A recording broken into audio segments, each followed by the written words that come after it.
सक्षम police times, news 112, सक्षम जनतेचा आवाज।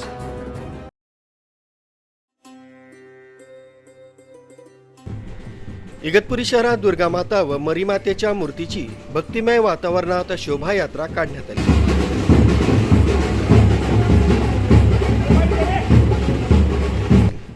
लोया रोड येथील दुर्गामाता मंदिराच्या जीर्णोद्धार कार्यास आजपासून सुरुवात होत असून त्यानिमित्त अभिषेक, पूजा, होम हवन, प्राणप्रतिष्ठा व महाप्रसादाचं आयोजन करण्यात आलंय।